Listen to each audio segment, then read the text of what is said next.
Guys and girls, ladies and gents, I'm so grateful and I'm so happy that you tuned into my video today. So sit back and relax, and I really hope you enjoy. Now, I'm turning 24 years old this year, and my love for repairing iPhones, gadgets, devices for myself and others stemmed from this very device, the PSP. Now, I've actually had about 8 to 10 different PSPs in my life: the 1000s, the Slim and Light, the 2000, 3000s, and the PSP Go. Now, just before I start, I'd like to let you guys know that this PSP video is going to be hopefully part of a much larger collection of videos I'm looking to make dedicated to my most beloved, my most nostalgic, and in fact one of the best handheld consoles ever created, which is the PSP, and specifically my cousin's PSP today, which I'll be refurbishing for him, which is the PSP 1000. Now, I must have been about 6 years old, so 2007. I was living with my mum and my sister. We went and visited my dad, and he pulled out a brand new PSP 1000. Throughout my childhood, I had so many different colours. I had the Slim and Light, I had the 3000, even the original was absolutely part of my core childhood. I remember going on the internet browser looking at Lamborghinis. I remember putting UMD videos in the back of the PSP to watch movies. I remember even having Skype on my PSP 3000. This thing was so ahead of its time. It was so portable, and it was just absolutely a part of my life. And that's what landed me in a position I am today, where I have a massive passion for repairing devices, and it stemmed from breaking multiple PSPs and learning how to put it back together and how to learn from my mistakes.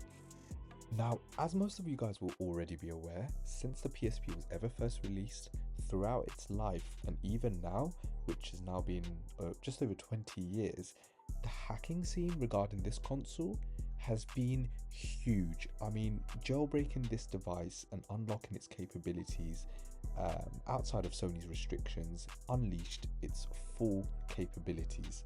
I mean, hacking your PSP and having a custom firmware on there meant that you could have extravagant custom themes, you could run games straight off the memory card, and one of my most beloved options was to have a cheat device for games like GTA, which I showed earlier in the clip, which was so much fun growing up. Now, as you guys may already be aware, there are plenty of other videos on YouTube showing you how to jailbreak your PSP, how to repair certain components, etc. This is not a tutorial. This is just more of a behind the scenes look on how I refurbished my cousin's PSP, brought it back to life, jailbroke it, and returned some of that nostalgia back to him. And in the end, he was super happy.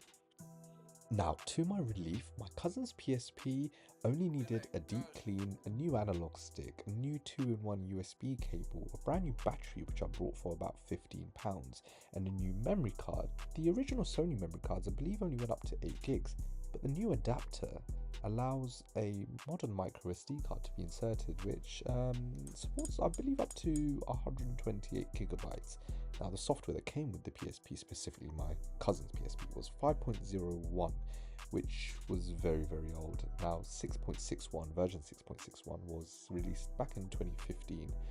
So I updated the PSP to 6.61 and started the custom firmware, i.e. hacking process. Now, as I mentioned earlier, the hacking community is huge, so thankfully it's nice and straightforward to get custom firmware installed on your PSP. You can find these files on YouTube, on Google and other sites. I personally decided to go for the 6.61 LME custom firmware, which is nice and stable, has all the options such as overclocking your CPU, as you see I'm doing there. And it's also infinite, as you can see with the infinite logo, which means that it's plug and play. So anytime you turn the PSP on, it's permanently in a jailbroken state. So plug and play and ready to go. Let's get some games installed on this PSP. Now, quick disclaimer, guys, of course, make sure you guys own your games legally, but wink wink, let's just say it's not that difficult to get the games installed from the internet onto the PSP. Now, being installed on the memory card now, on the SD card, it's going to ensure that the games run a lot quicker in and out the menus and within the game as well. I mean, I loved the UMD discs, they were amazing, but they were quite inconvenient, and being young, by mistake and maybe sometimes on purpose, I used to break the discs because they were interested in, and they just were built quite weak. So having them on the SD card is going to be a lot better. And each game is a maximum of 2-3 GB. So you can imagine how many games you can install on the SD card. Now, Midnight Club 3 DUB edition, I almost broke down when my mum got this for me for my 8th birthday. It was a platinum rated game, and it was just incredible even till this day. So guys, it's time to slowly wrap up the video, but I will definitely be making more content on this, and I'm super excited to show you some more homebrew slash jailbreak apps for your modified PSP. I remember one I used to use quite heavily actually, called Remote Joy Lite. You could have the PSP screen actually display onto your computer in live motion using the USB cable, and have whatever's on your PSP on your computer screen. And this worked. I mean, you that had so many different use cases: gaming, screen recording, etc. Another one was PSP Disp, where you could actually have your computer screen on your PSP wirelessly, all wired, and you could control your computer and whatever's on the computer on the PSP. I used to use this for so many different things, and it was quite cool. And the PSP homebrew community are really good at coming up with, or were really good at coming up with these really innovative applications for the PSP and modifications, which unlocked a huge amount of possibility. But yeah, guys, I appreciate you watching today. It's been the Fruit Fixer.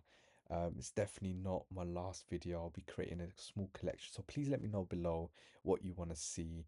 Like and subscribe. Follow my Instagram, the Fruit Fixer. And if you're based in England, in the UK, definitely let me know if there's anything I can help you with regarding repairs, etc. Thank you very much, guys. Appreciate it. Have a good time.